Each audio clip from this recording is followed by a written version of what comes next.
What's up, folks? It is cold down here in the Lowcountry of South Carolina. I am in the Squire Pope community, which is a Gullah community here on Hilton Head Island. And as you see behind me, that is the historic Barnwell Tabby. Been here before, here with another group of individuals that's going to tell us some great history about this site. All right, folks, so we're back here at the Barnwell Tabby, and this is my second time. Last time I came, it was pretty warm, which was great. It's a little chilly down here today in the Lowcountry, but I'm here with the team that did some of this original work that you all see right now. And I'm going to let you all introduce yourself, please. Hi, I'm Dr. Audrey Dawson. I was the project archaeologist on the Barnwell Archaeological Research Project. Nice. Hi there, my name is Dr. Kimberly Kavanaugh, and I am an associate professor of anthropology at the University of South Carolina, Beaufort, and I am the boots on the ground here for the team. She's the boots on the ground, y'all, but she has on tennis shoes. I do. I love it. I love it. I'm Dr. Eric Plagg, and I'm the project historian here at the Barnwell Tabby, and I'm also the principal consultant at Carolina Historical Consulting, LLC.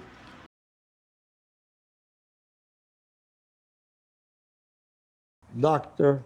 Kimberly Kavanaugh, fantastic lady who heads up the Department of Anthropology at the university,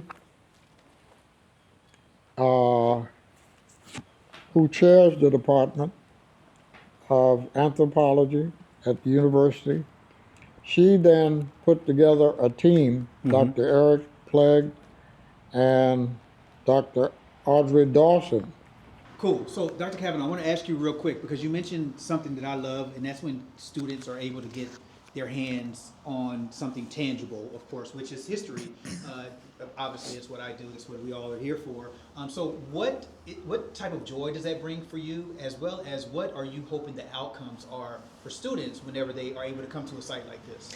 Yeah, one of the key tenets of USCB is to give students experiential learning opportunities and to really get them into the community and to make a difference where they're learning. And so back in 2019, I brought a class out here, and under the guidance of Dr. Dawson, we excavated inside here in this tabby, and it was a really remarkable opportunity for students because not only were they getting practical experience in terms of fieldwork, methodology, and such in archaeology, but they really what the work that they uncovered has helped to rewrite the history of the north end of Hilton Head Island, and that is powerful. That's a lasting impact that they'll be able to take with them.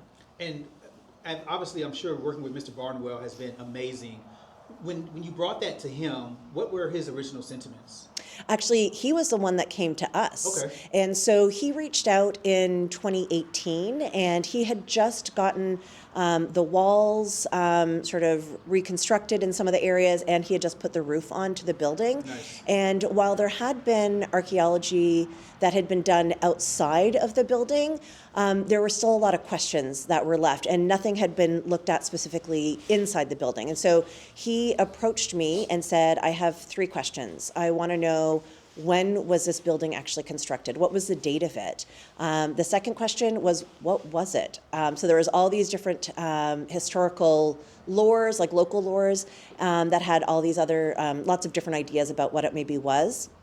And then finally, he wanted to know who lived here, and specifically if we might be able to find out some of the enslaved people that were likely here and possibly even built the building. Okay, and we're going to be diving into that today. Yeah. Now, we have, so what do we got going here? Because I'm seeing some work being done over here in the corner, so... Yeah, so this is one of our USCB students, Gracie Boozer, and she is cleaning up a corner so that we can highlight it to you.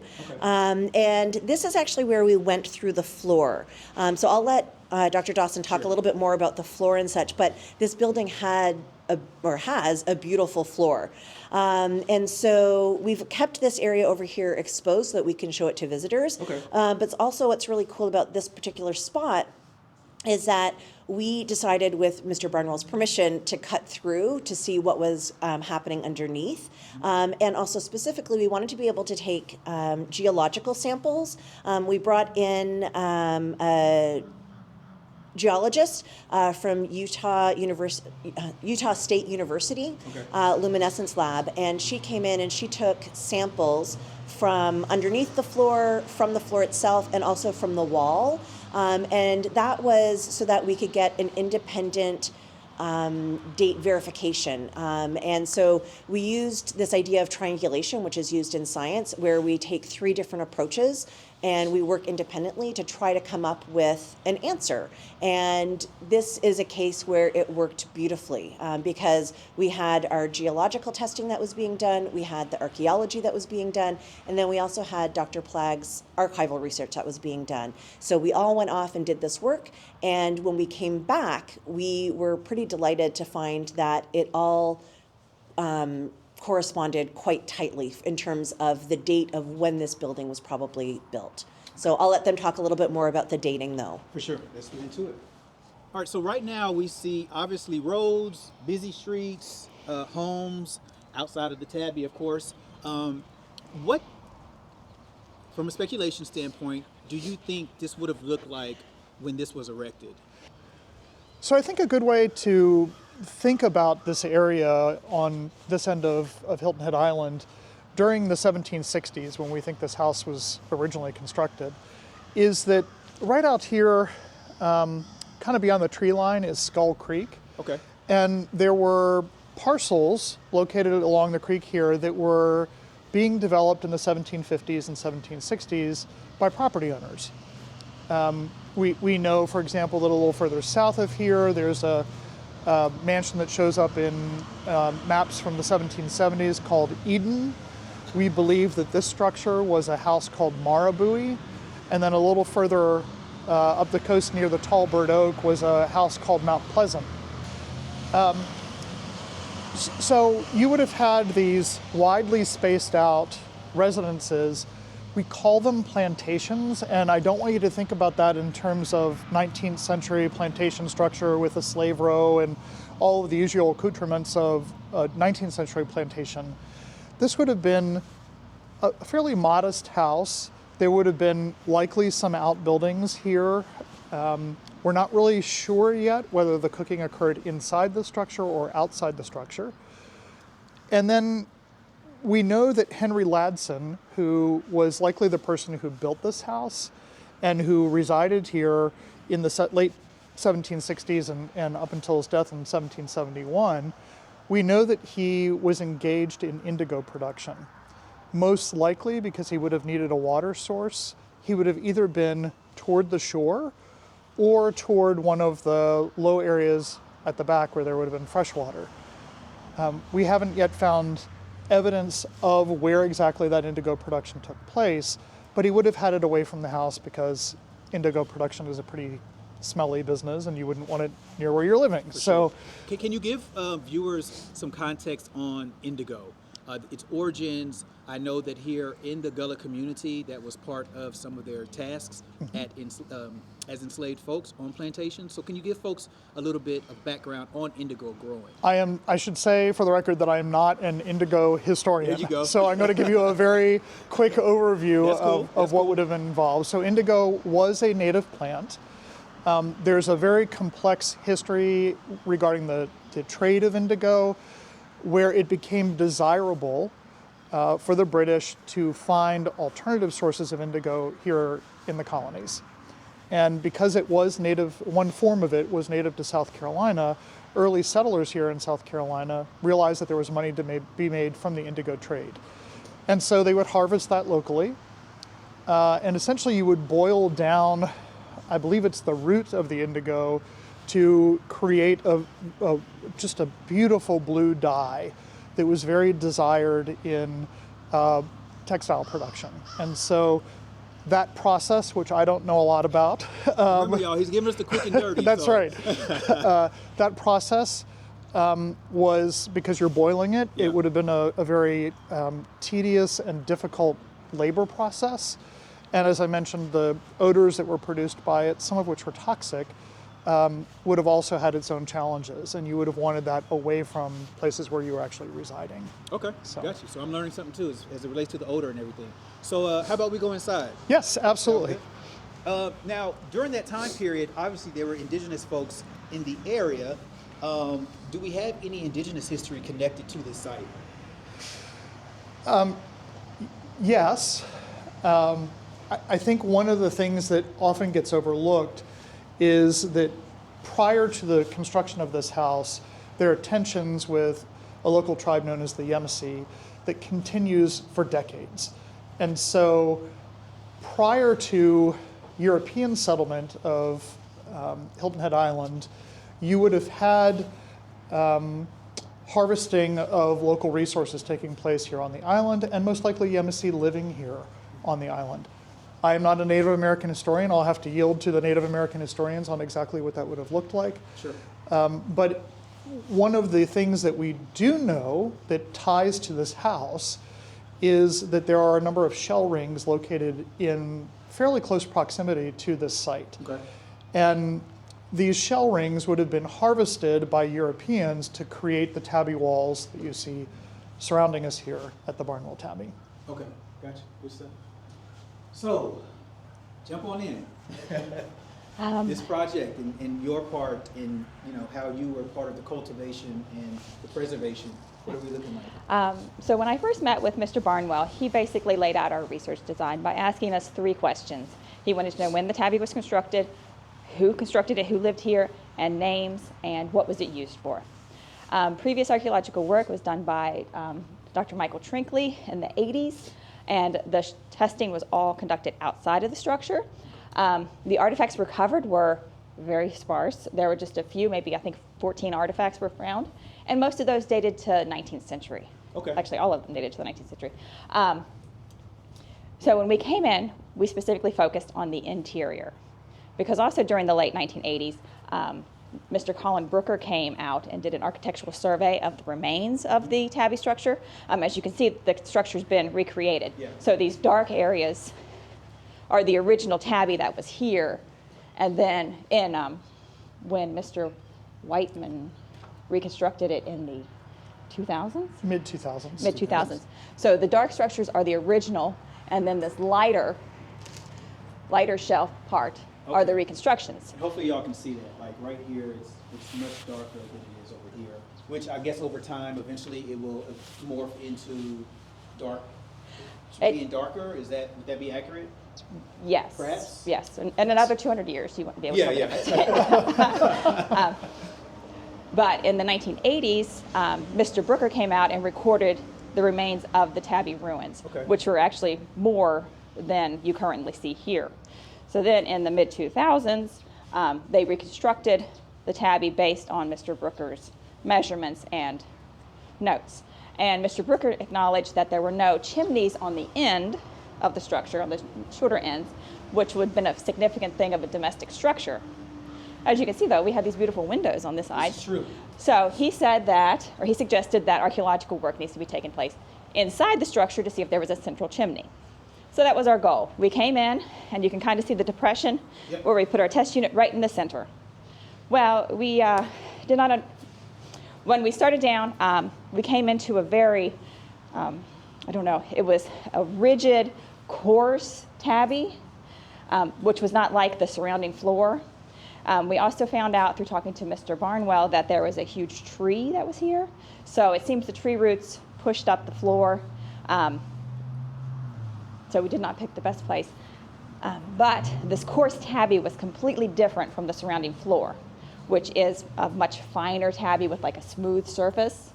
And so this coarse, rough tabby was in the center, which suggests that maybe it was rebuilt to have perhaps a brick chimney on top of it and reused. We also found some charcoal in the soil under, but with the tree being there, we're not sure if it's the tree or if it was charcoal from the fireplace. So that was kind of inconclusive, but the artifacts point to a domestic structure. But those artifacts from the excavation, again, there weren't a lot of artifacts, but that is completely to be expected at these 18th century sites. For 18th century, we found some white salt glazed stoneware, which would have been plates. We found some Stratfordshire slipware, which would have been a platter.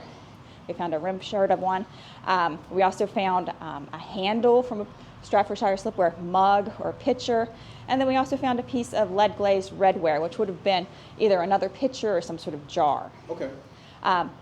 So those date firmly to the 18th century. Okay. But then we've also found some more modern things. Glass fragments from the 19th and 20th century. We found some ceramics fragments from the 19th and 20th century. So that kind of went to, all of those things point to a domestic structure. Sure. So one of the things that I'm always interested in, let me get closer to you just so I'm by your mic. So one of the things that I'm always interested in, of course, are the people that are connected to this site, right? Obviously, we do know the institution of enslavement was here. We do know that there were indigenous folks that were here as well. Who would have been responsible for building these structures? Most likely, there would have been enslaved labor involved in constructing the Tabby walls. And there may have been an overseer present who was guiding them in that process and directing the work. That overseer could have been a mixed race person or most likely a white person who was not a landholding person here on Hilton Head. Okay. And I think that names are obviously so important, of course. You all were able to find names connected to this site, correct? Yes. And do you mind going into that process and how you did the research for that, and who are some of these people? So I'd like to give a shout out to William Bean, who is essentially, I think he's still living. He's in his 90s if he is.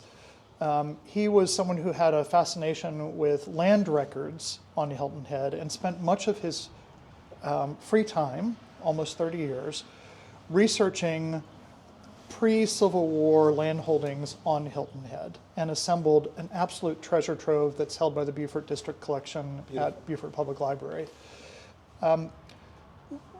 I found his work, which had not yet been processed by the library, when we began our research in 2019. And that research was a game changer for us in understanding how land ownership changed over time from the 1720s up through the middle of the 19th century. So I'm not going to get too into the weeds about the pre-1760s ownership of this property. Sure. Most of those landowners never actually lived here on the land. They were simply either granted or purchased the parcel and held onto it for a period of time before selling it.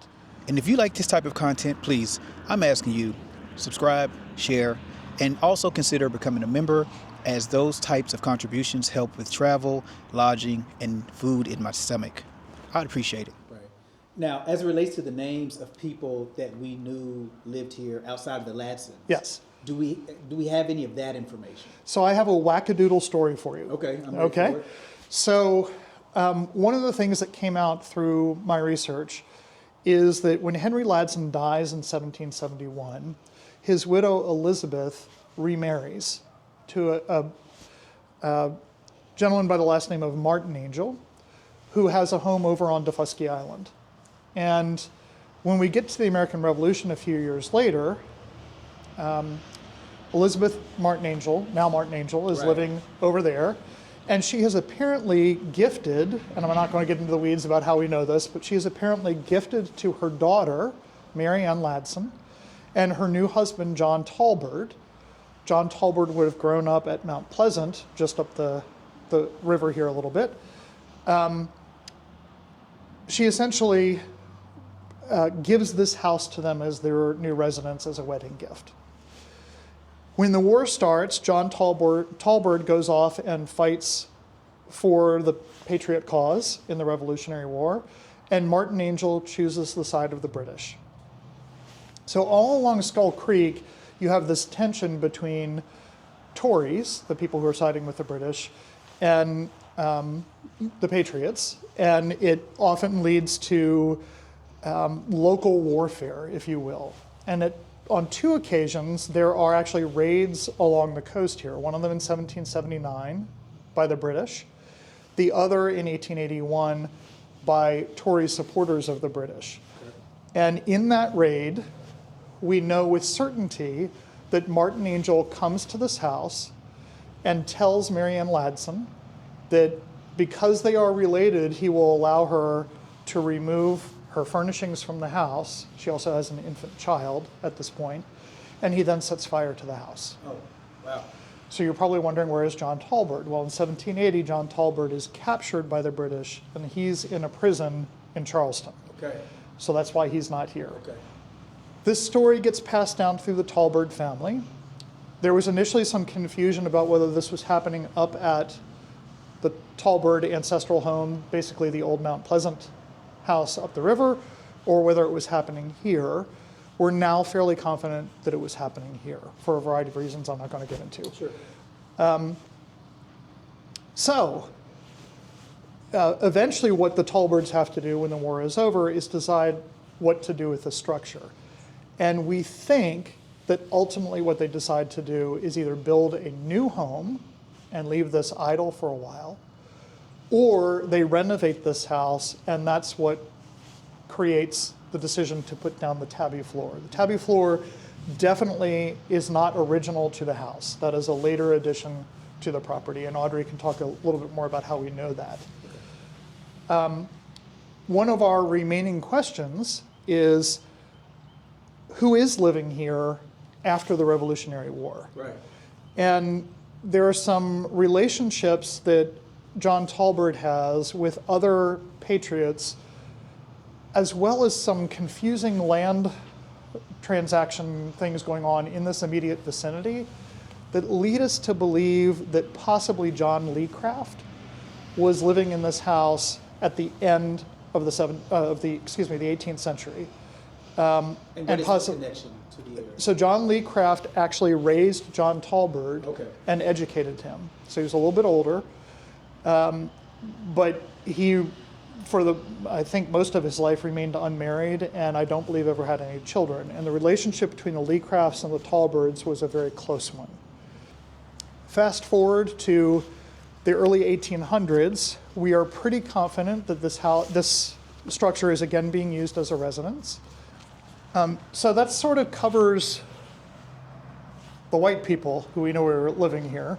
But we also, as I mentioned, know that John Ladson had enslaved people who lived here with him, as well as the Talberts. And I'll give you a list, for example, of what is listed in the 1798 tax rolls for John Talbert's residence. He enslaved 36 individuals in 1798.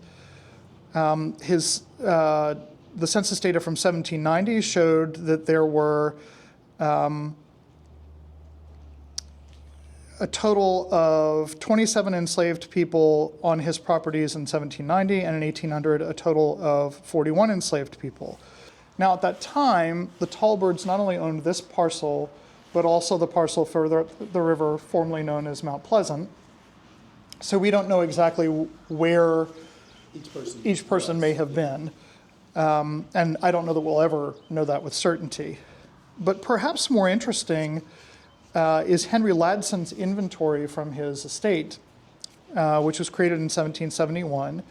And it lists by name the enslaved people, who included Sharper, Roger, I'm quoting here, a wench and 2 children. We don't know their names. Friday, another, again quoting, wench and a child, Priscilla.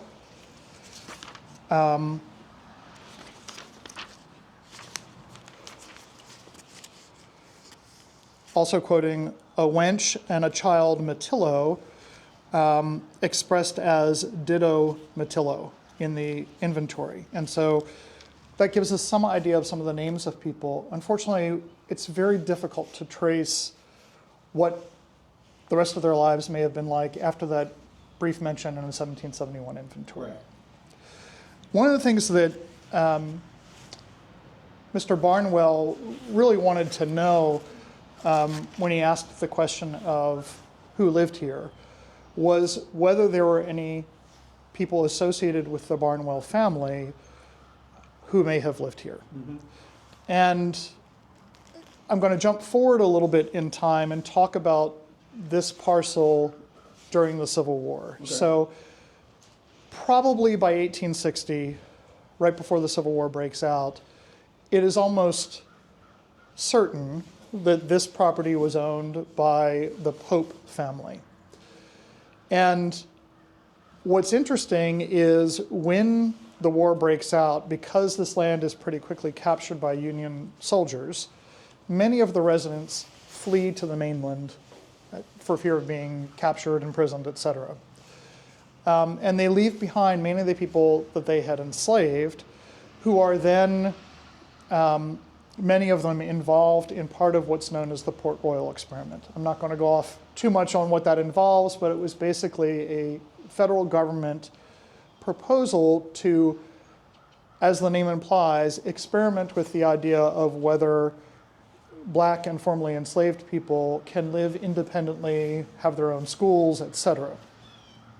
There are great resources out there about the Port Royal experiment. I'm not going to go too much into detail about it here. But one of the things that happens is many of these former plantation lands are also seized by the federal government for failure to pay taxes. And let me explain how that works. So the federal government creates a direct tax on seized lands. And the scheme works like this. If you're a property owner, we expect you to come to the courthouse in Beaufort and pay the tax that we have imposed on your land that we have essentially captured as part of the war effort.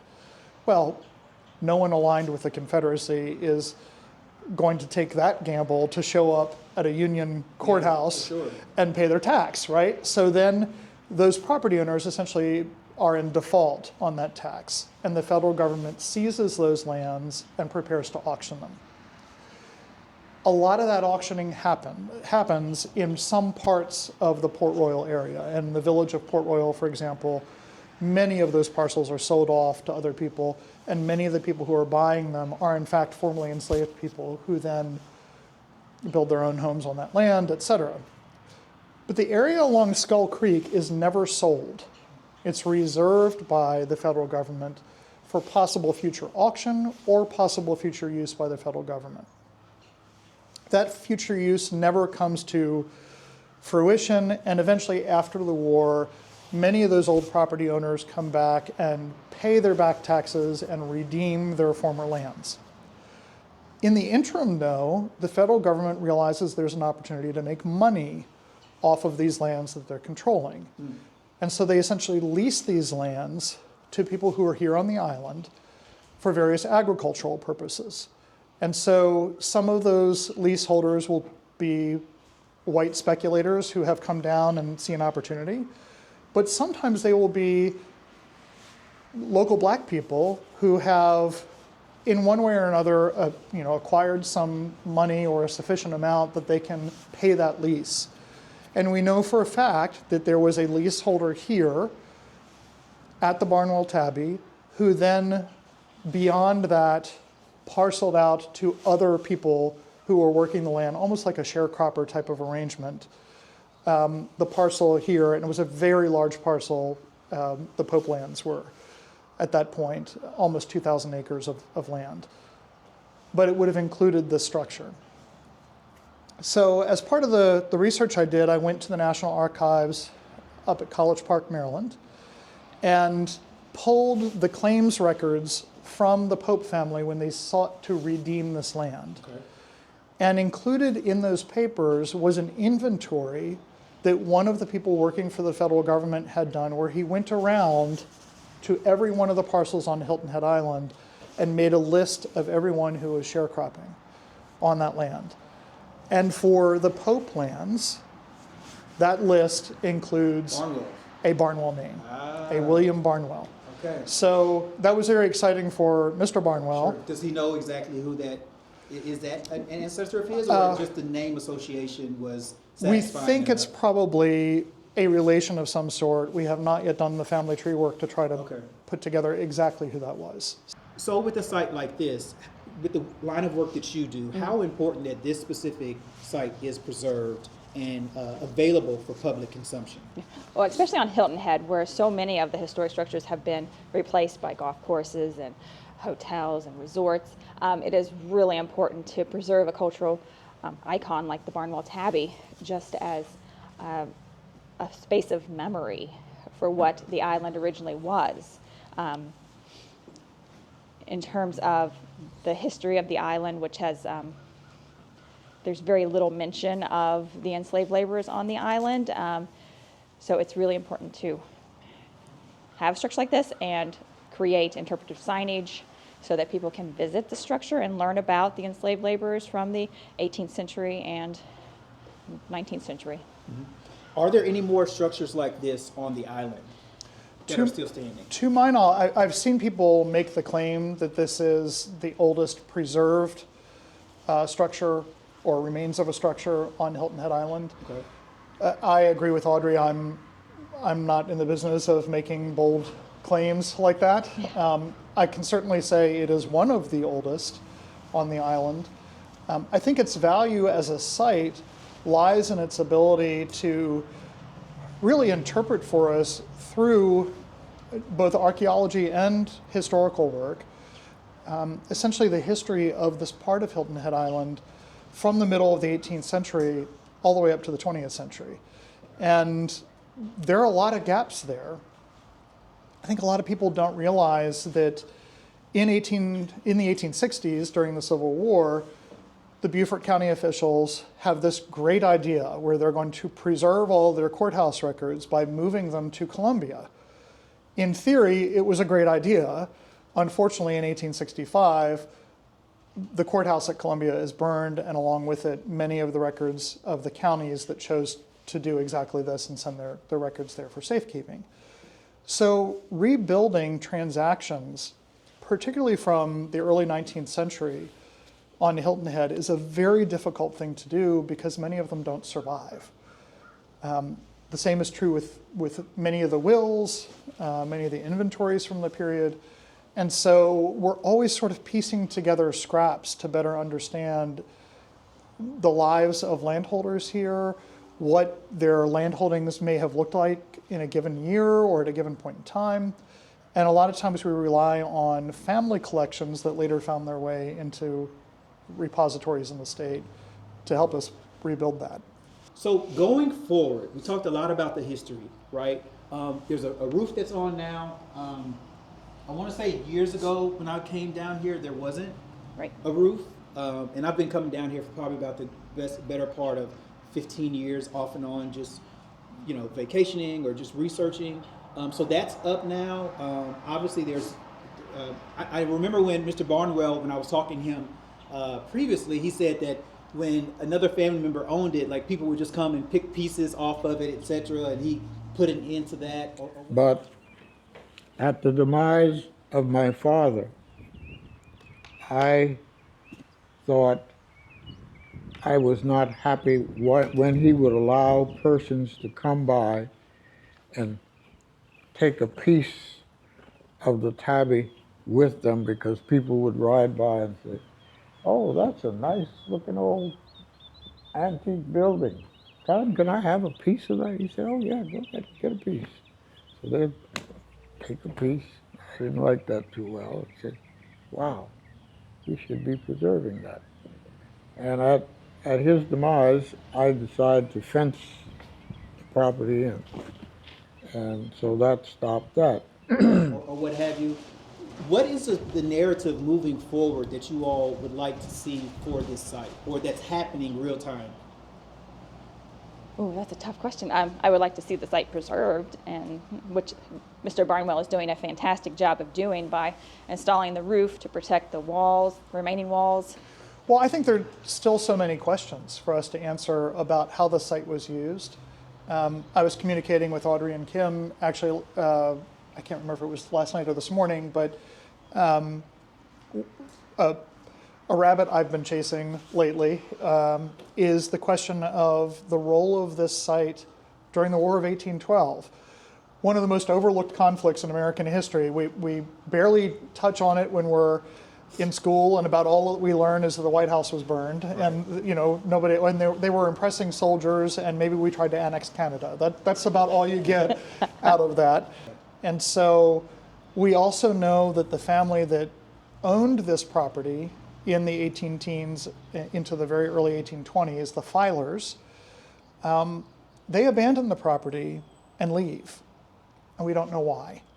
And so this is an area where I'm curious to find out more about what may have happened in that conflict. Again, the problem is our records are pretty thin, so we may never know for sure. The other area that I'm really curious about is the Union occupation of Hilton Head before the more formal direct tax commission process begins. So you have Union regiments that are stationed up at the Seabrook Landing, which is just up the river here, or just up Skull Creek a little bit here. But they are constantly wandering out around the island to patrol. And I've collected an enormous amount of accounts from some of those soldiers during their time on Hilton Head. I just haven't had time yet to go through them to see if they talk about the weird tabby structure that's in the middle of the island. You know, I'm hoping that we'll find a smoking gun like that, but I don't know. Those are some things. Okay. And we'll pass the mic over to you. And so the question was, of course, like moving forward, right? We've done a lot of history talk about it. What would you like to see at this site? We've talked with Mr. Barnwell, I've talked with him, so I know what his sentiments are, but for you?